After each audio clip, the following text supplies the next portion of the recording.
नमस्कार। कृषि दर्शन कार्यक्रम में आप सभी भाई बहनों का हार्दिक स्वागत है। किसान भाइयों, जैसा कि आप जानते हैं कि हम जब अपने गांव के में रहते हैं तो घर के आसपास छोटे छोटे बाड़े भी होते हैं। गांव में एक आंगनवाड़ी केंद्र भी होता है।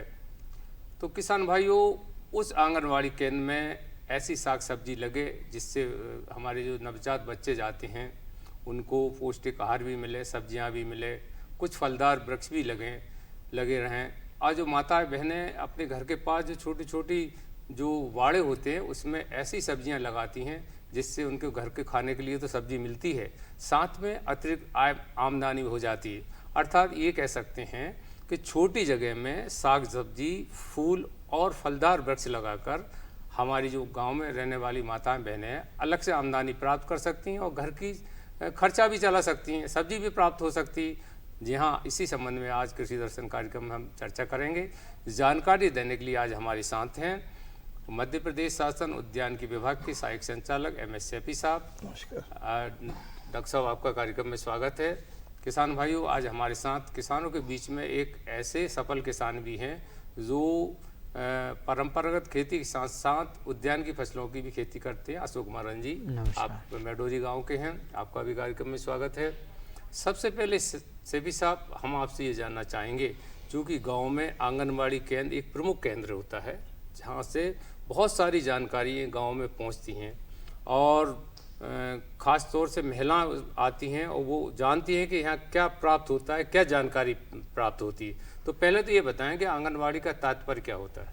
देखिए, आंगनबाड़ी का उद्यानिकी से अगर रेफरेंस से बात करें हम, तो जैसे हमारे पुराने ज़माने से चला आ रहा है कि जो हमारे गाँव के अंदर, ग्रामीण क्षेत्र के अंदर जो घर होते हैं उनमें जो ओपन एरिया पीछे की तरफ रहता है, उस क्षेत्र में जो हम उद्यानिकी गतिविधि करते हैं उसको आंगनबाड़ी केंद्र के नाम से जाना जाता है, करते हैं।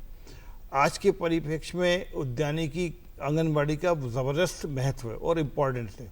वजह महंगाई का दौर, दूसरा हम लोग हमेशा सुनते हैं कि जो कमर्शियल कल्टीवेटर किसान हैं वो अपनी फसलें पैदावार बढ़ाने के लिए, उसको सुरक्षित करने के लिए दवाइयों का इस्तेमाल करते हैं, उर्वरकों का इस्तेमाल करते हैं। तो कहीं ना कहीं किसी भी रूप में हमारे जो घर के हम लोग खरीद के लाते हैं तो हमारा उसके अंदर एक पॉइजन जहर पहुंचता है। उससे बचना, जो जगह खाली पड़ी है उसका सदुपयोग करना। तीसरा, जो बढ़ते हुए महंगाई के दौर में हमको पैसे बच जाएं सब्जी के लिए, तो हरी चीज़।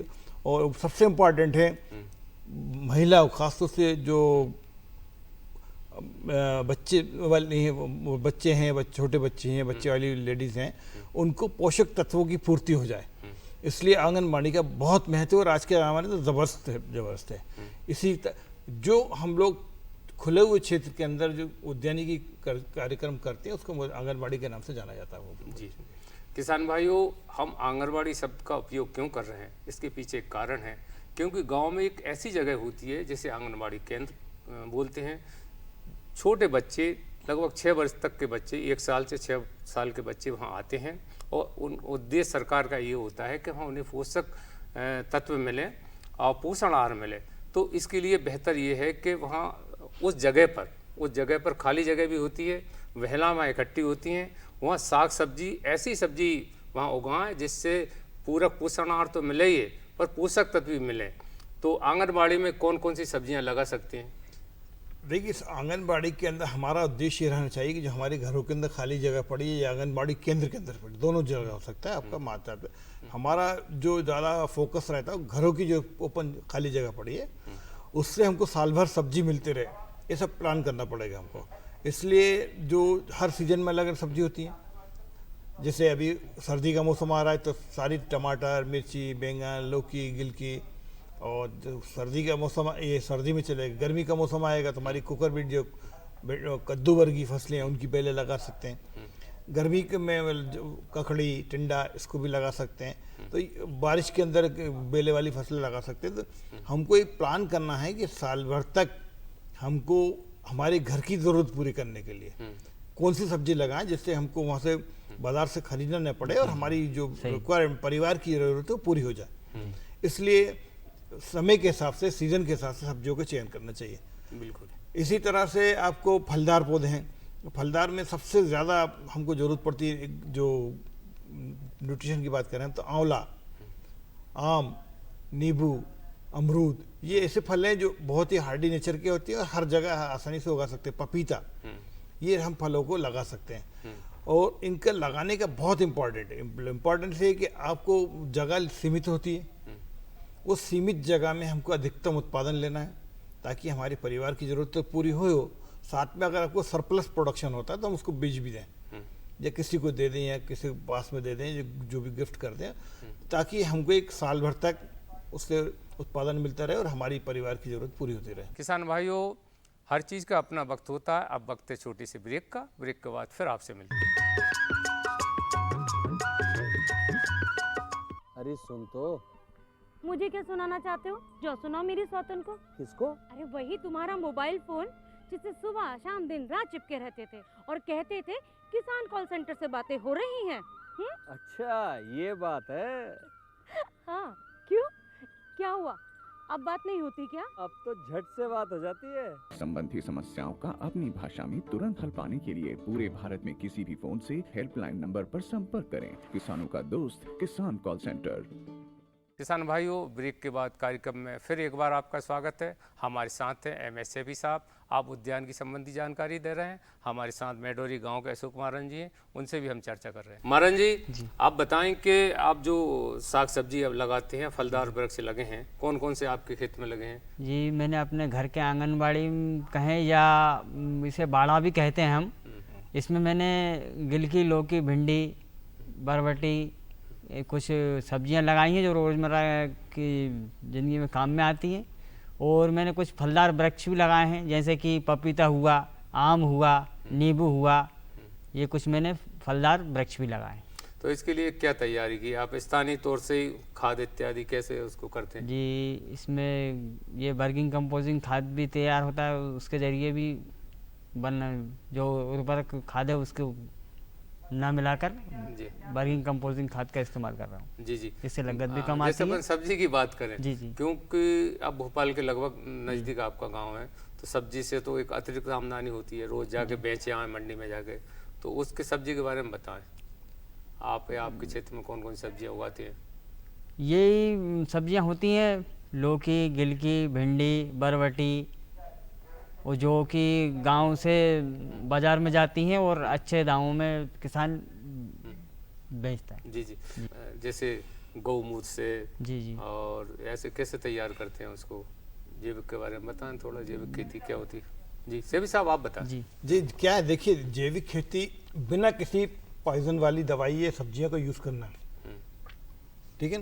तो उसमें क्या होता है कि हम जैसे अगर हम खुद का प्रोडक्शन है, नेचुरली हम उसके अंदर दवाइयाँ नहीं होंगी, उसका हमारा नियंत्रण आसानी से रहेगा, फल हम अपने हिसाब से चूज कर लेंगे, उर्वरक भी नहीं होगा। लेकिन उत्पादन देने के लिए आपको करना तो पड़ेगा, तो अधिकतम मात्रा में आपको हो सके तो गोबर की खाद यूज़ करें, सड़ी हुई, जो अच्छी तरह से सड़ी हो, काली हो जाए, 1 साल पुरानी हो, उसको आप यूज़ कर सकते हैं। कीट नियंत्रण के लिए ये ज़रूरी है कि आप केमिकल का यूज़ न करें। उसके लिए क्या होता है, जब शुरू से 2 पत्ती में फल आए, फसल की तैयारी हो जाए, कोई भी गिलकी, लौकी, टमाटर जो भी हो, 2 पत्तियों उस टाइम से आप मठा उसका आप स्प्रे करते रहें। सर, नीम का इस्तेमाल भी कर सकते हैं इसे उगाने में। मठे का इस्तेमाल कर सकते हैं। नीम पत्तियों को सड़ा लें, उसके अंदर बेशम की कुछ पत्ती डाल लें, जब वो सड़ जाए उसको छान के उसका स्प्रे करें, उससे होगा। लेकिन ये उस कंडीशन में होगा जब उसको आप बचपन से वो ट्रीटमेंट करेंगे आप। बिल्कुल बिल्कुल। किसान भाइयों, साग सब्जी हो या फलदार वृक्षों की खेती हो या अपने बाड़े में आप छोटी सब्जी आप लगा रहे हो, तो जैविक खेती का बहुत महत्व है। और जैविक खेती पशुपालन से होती है। तो हमारे साथ जो अशोक महाराज जी हैं वो पशुपालक भी हैं, तो कैसे आप खाद का क्या उपयोग करते हैं उस बारे में बताएं। कितने आपके पास पशु हैं? मेरे पास 2 गाय हैं, 4 भैंसें हैं और कुछ बकरियां भी हैं जो कि मैं अपने बाड़े में एक साइड गोबर इकट्ठा करके उसमें कुछ केंचुए डालता हूँ, जिससे जैविक खाद बन जाता है, और वही मैं सब्जियों में, फलदार वृक्षों में और अपने फसलों में इस्तेमाल करता हूँ। अच्छा अच्छा। किसान भाइयों, जैसे कि डॉक्टर सैफी साहब बता रहे थे कि जहर से दूर रहें, अर्थात रासायनिक खेती से दूर रहें, तो इसके लिए ज़रूरी है कि घर में पशुपालन हो और उससे जो खाद तैयार हो, उससे जो कीटनाशक तैयार हो, उसका उपयोग करें, तभी तो हम जहर से दूर रह सकते हैं। सैफी साहब, बात इसकी चली जहर संबंधी, तो रासायनिक खेती से बचने के लिए और क्या उपाय करना चाहिए? रासायनिक खेती में देखिए, हर आदमी का उद्देश्य होता है कि हम अधिकतम उत्पादन लें, उसके लिए वो उर्वरकों का इस्तेमाल करता है। कीट जब बहुत ज़्यादा प्रकोप होता है तो दवाइयाँ बहुत ज़्यादा जो केमिकल्स वाली होती हैं वो डालते हैं। दवाइयाँ बहुत नुकसान वाली होती हैं। क्या होता है, जो बड़े किसान हैं वो जब कीड़ा बहुत ज़्यादा लग जाता है तो बहुत तीखे, जो तीव्रता वाली, हम हिंदी बोल सकते हैं उसको, वो दवाई इस्तेमाल करते हैं, साइपरमेथ्रिन जैसी करते हैं। ये बॉडी स्प्रे करती, जो प्लांट्स है उसकी बॉडी में पहुँच जाता है, और उसकी जो बॉडी है प्लांट्स के अंदर पहुंच जाता है सीधे, हमको ना पौधे के अंदर। उस पौधे के अंदर वो दवाई कम से कम 7 दिन रहती है। जब कीड़ा उसको खाता है तब वो मरता है। अच्छा। लेकिन उसको नुकसान ये है कि वो फलों के अंदर, पत्तियों के अंदर 7 दिन तक दवाई रहती है। अगर उसके पहले हमने तोड़ लिया उसको, तो वो इनडायरेक्टली हमारे पेट के अंदर जाती है। इंसान खाएगा, जानवर के पत्तियों को जानवर खाएगा, फलों को इंसान खाएगा, तो वो दवाई आपको हमारे पेट के अंदर चलेगी। ये नुकसान है। तो आंगनबाड़ी की हम अगर इसकी बात करें, बाड़े खेती की, तो इससे आप बचा जा सकता है। एक बचाने का सबसे अच्छा तरीका है अधिकतम मात्रा में वर्मी कंपोस्ट यूज़ करें, सड़ी हुई गोबर खाद यूज़ करें, समय से उसकी निदाई गुड़ाई करें, और इंसेक्ट और बीमारियाँ रोकने के लिए शुरू से ही हर दूसरे तीसरे दिन मठे का स्प्रे करें। अभी अब जो बताया गया, नीम को, बेशरम की पत्तियों को सड़ा के उसका स्प्रे करें। इससे काफ़ी अच्छा कीट नियंत्रण किया जा सकता है। अधिकतर किसान क्या करते हैं, जब उनको इल्ली दिखने लगती है या बहुत बड़े कीड़े, तब वो स्प्रे करते हैं, तो उनके ऊपर इतना असर, उनका जैविक दवाइयों का असर उनके ऊपर नहीं होता। फिर वो केमिकल वाली दवाई से ही कीड़े मरते हैं, इसके पहले नहीं मरते। अगर हम शुरू से 2 पत्ती की स्टेज से जैविक दवाइयाँ जो मैंने बताई, अगर इसकी दवाई नहीं बोल सकते, हमारी जो घरेलू इस्तेमाल वाली चीज़ें, इनके रेगुलर स्प्रे करना है 3 से 4 दिन, तो ये कंडीशन नहीं आती कि हम कीट हमारे पौधों को, ये बीमारी हमारे पौधों को नुकसान करें। जी जी, इससे बचा जा सकता है। जी, तो किसान भाइयों, घर के आसपास अर्थात छोटी जगह में, आज हम बात कर रहे हैं कि आपके पास छोटी सी जगह है। आंगनबाड़ी का अर्थ होता है अपने घर के पास जो बाड़ा होता है उसमें साग सब्जी और फल और फूल उगाएं और घर के उपयोग में भी लें और उसको बाजार में बेच के अतिरिक्त आमदनी प्राप्त कर सकते हैं। अभी सैफी साहब, आप पौध की बात कर रहे हैं, तो अगर पौध की तैयारी की बात करें तो कैसे पौधशाला तैयार करें?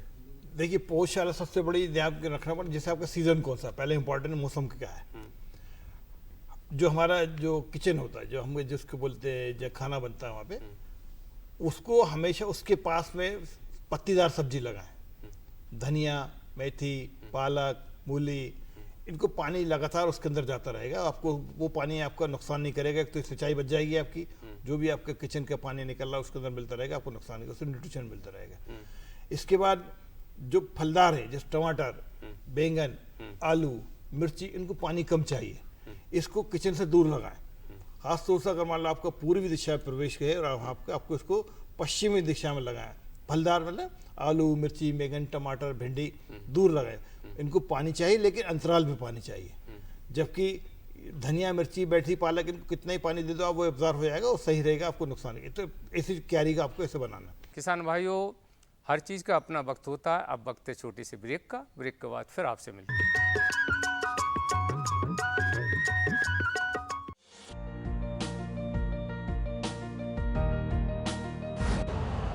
यूरिया का स्वदेशी उत्पादन 70 लाख टन बढ़ाने के लिए 6 उर्वरक संयंत्रों का उद्धार किया जा रहा है। FCIL के गोरखपुर, सिंदरी, तलचर और रामागुंडम संयंत्र, HFCL की बरौनी इकाई और BVFCL की नामरू फोर्थ। सोने पर सुहागा ये है कि देश में अब बनेगा सिर्फ नीम लेपित यूरिया, क्योंकि इससे होगा किसानों का फायदा ही फायदा। अनाज का उत्पादन 10% तक बढ़ेगा। बढ़ेगी 10 से 15% नाइट्रोजन क्षमता।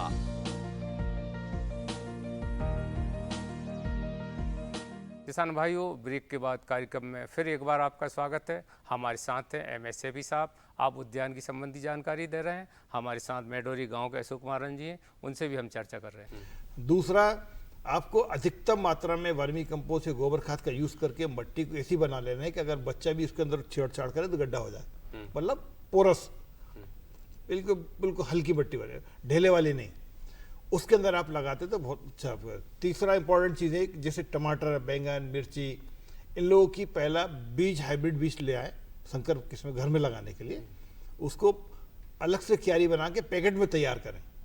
पहला बीज बोले, बीज से सेपलिंग तैयार हो जाए आपका, उसको ट्रांसफ़र करें पैकेट के अंदर। पैकेट का खर्चा ज़्यादा नहीं आता, मुश्किल से 25 पैसे का एक पड़ता पन्नी का। उसके अंदर छेद करके जो आपने बनाया मटेरियल, उसके अंदर रेत, गोबर खाद, वर्मी कंपोस्ट मिला के भर दें, उसके अंदर पौधा लगा दें आप। जब पौधा तंदुरुस्त हो जाए तब उसको मेन फील्ड के अंदर एक क्यारी आपने बनाई, इसको ट्रांसफ़र कर दें, तो इससे आपको बहुत अच्छा रिजल्ट मिलेगा।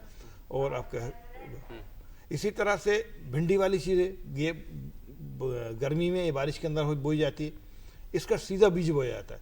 तो बीज बोने के लिए मैंने अधिकतर देखा है गाँव में, वो क्या करते हैं, फेंक देते हैं, ये गलत है।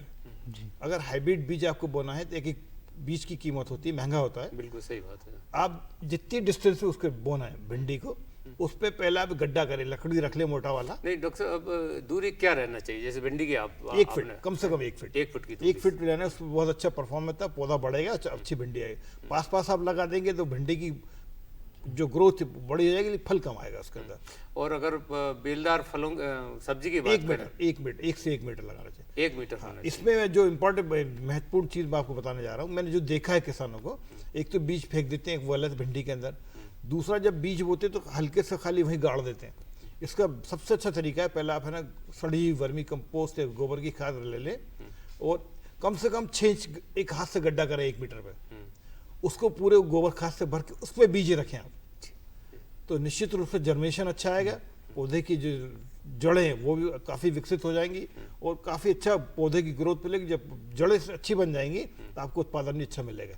यहाँ आके किसान कमजोरी कर जाता है, खाली हल्का सा इशारा से गड्ढा किया और बीज बो देता है, इससे जड़ों को चलने में बहुत दिक्कत जाती है, पौधा कमज़ोर हो जाता है। किसान भाइयों, ध्यान रखने योग्य बात यह है कि जब भी हम सब्जी लगाएं तो दूरी का विशेष ध्यान रखें। जैसे सेबी साहब ने बताया कि अगर आप बेलदार जैसे गिलकी लगाएं या और जैसे करेला लगाएं तो 1 मीटर की दूरी रखें, और अगर आप भिंडी लगाएं तो लगभग 1 फीट की दूरी, कम से कम 1 फीट की 9 से दूरी। 12 इंच की। अगर टमाटर और बैंगन की बात करें तो कितनी दूरी होना चाहिए? टमाटर और बैंगन देख, कतार से कतार की दूरी आप 1.5 फीट रख सकते हैं, 1.5 से 2 फीट, और पौधे से पौधे की दूरी 1 फीट रख सकते हैं। मानव साहब, आप कुछ पूछना चाहेंगे सेबी साहब से?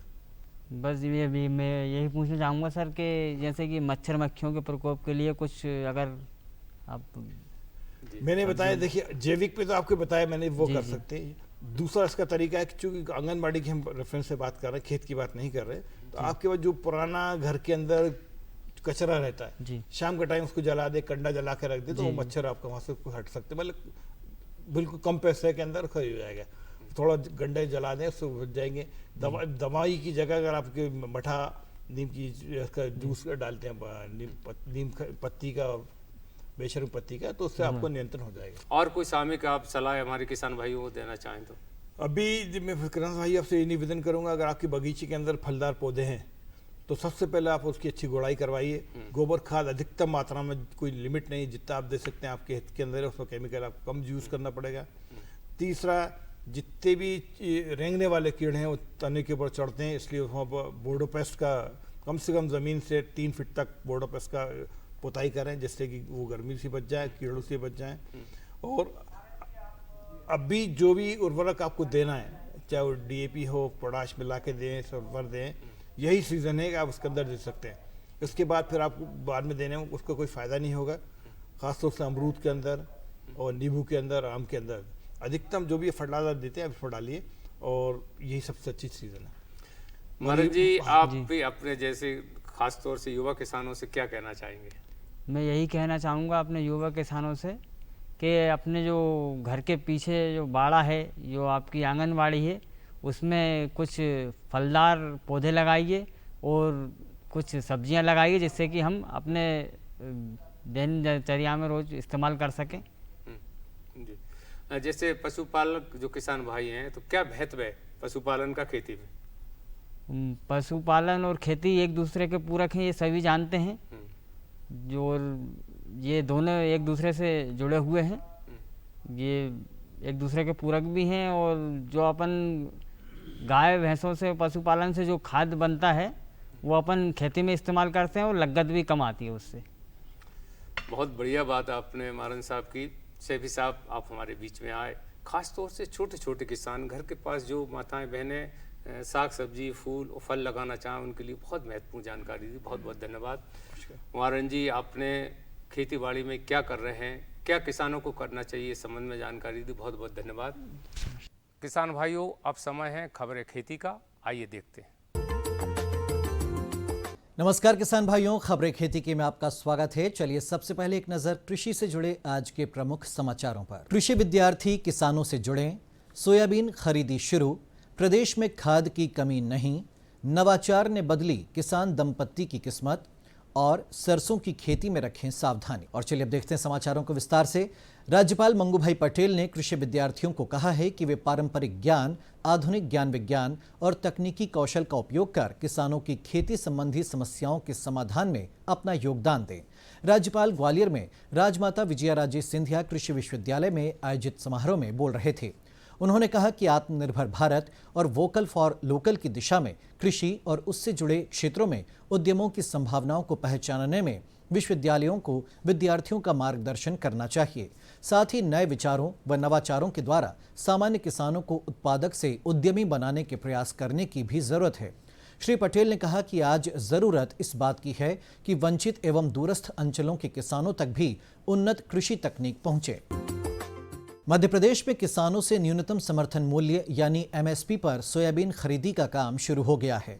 इस साल प्रदेश के 3,44,000 किसानों ने सोयाबीन उपार्जन के लिए पंजीयन कराया है। सरकार द्वारा सोयाबीन की एमएसपी पर खरीद 31 दिसंबर 2024 तक चलेगी। इस वर्ष केंद्र सरकार द्वारा सोयाबीन का न्यूनतम समर्थन मूल्य 4,892 रुपए प्रति क्विंटल तय किया गया है। किसानों को सोयाबीन का अच्छा भाव मिल सके, इसके लिए सरकार द्वारा किसानों को औसत अच्छी गुणवत्ता मापदंडों के अनुसार सोयाबीन की उपज खरीद केंद्रों पर लाने की सलाह दी जा रही है। प्रदेश के किसान कल्याण एवं कृषि विकास मंत्री ऐदल सिंह कंसाना ने कहा है कि प्रदेश में उर्वरक की कोई कमी नहीं है। राज्य सरकार ने खरीफ में किसानों को आवश्यक मात्रा में उर्वरक उपलब्ध कराया है और रबी फसलों के लिए भी किसानों की आवश्यकता अनुसार उर्वरक दिया जाएगा। श्री कंसाना ने कहा कि केंद्र सरकार ने डीएपी उर्वरक पर सब्सिडी बढ़ा दी है, जिससे किसानों को किसी तरह की समस्या नहीं होगी। उर्वरक की गुणवत्ता का ध्यान भी सरकार द्वारा रखा जाएगा। जहां भी घटिया गुणवत्ता के उर्वरक, बीज एवं कीटनाशक बिक्री की सूचना मिलेगी, उनके विरुद्ध सख्त कार्रवाई की जाएगी। कृषि मंत्री ने कहा कि कालाबाजारी और नकली उर्वरकों के मामले में कानूनी कार्रवाई होगी और दोषियों के खिलाफ एफआईआर दर्ज की जाएगी। कृषि मंत्री ने किसानों को सलाह दी है कि वे नैनो यूरिया और नैनो डीएपी का भी प्रयोग करें। नवाचार, आधुनिक और जैविक खेती अपनाकर किसान अच्छा लाभ कमा रहे हैं। प्रदेश के नौगांव के किसान दंपत्ति सलीम खान और उनकी पत्नी सरवर जहां इसकी मिसाल हैं। इस दंपत्ति ने अपनी 5 एकड़ भूमि में पारंपरिक खेती के साथ उद्यानिकी फसलों की खेती भी शुरू की। खेतों में केवल जैविक खाद का ही प्रयोग किया। केला, अमरूद, आम, पपीता समेत ढेरों सब्जियां भी उन्होंने अपनी जमीन में उगाई, जिसका उन्हें फायदा भी मिला। इसके साथ ही सलीम खान और सरवर जहां ने कृषि विज्ञान केंद्र के सहयोग से सोयाबीन, मक्का और अन्य खाद्य पदार्थों को मिलाकर मुर्गी दाना बनाना भी शुरू किया और वे बन गए अन्य किसानों की प्रेरणा। दंपति द्वारा बनाए गए मुर्गी दाने की मांग आसपास के क्षेत्रों समेत शहरों में भी लगातार बढ़ रही है।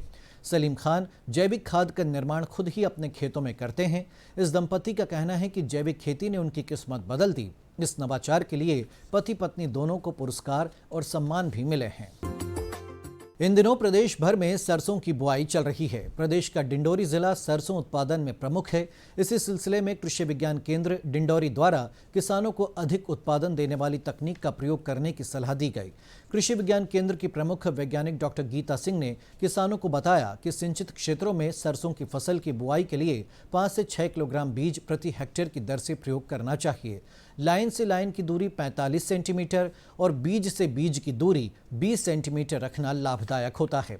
सरसों की फसल में पहली सिंचाई फूल आने के समय तथा दूसरी सिंचाई फलियों में दाने भरने की अवस्था में करनी चाहिए। यदि जाड़े में वर्षा हो जाती है तो दूसरी सिंचाई न भी करें तो उपज अच्छी फसल प्राप्त हो जाती है। तो किसान भाइयों, खबरें खेती की में इतना ही। मुझे दीजिए अनुमति। नमस्कार। आपने देखा कि छोटे छोटे किसान या भूमिहीन किसान भी हैं, उनके घर के आसपास जो बाड़ी अर्थात बाड़े होते हैं, गांव में बाड़े कहते हैं, उसमें साग सब्जी लगा सकते हैं, फूल भी लगा सकते हैं, छोटे छोटे फलदार वृक्ष भी लगा सकते हैं। इससे क्या होगा, आपको घर के फल भी मिलेंगे, सब्जी भी मिलेगी और अतिरिक्त आमदनी भी हो सकती है। अगले कृषि दर्शन कार्यक्रम में फिर ऐसी ही नई जानकारी के साथ आपसे मिलेंगे। तब तक के लिए नमस्कार।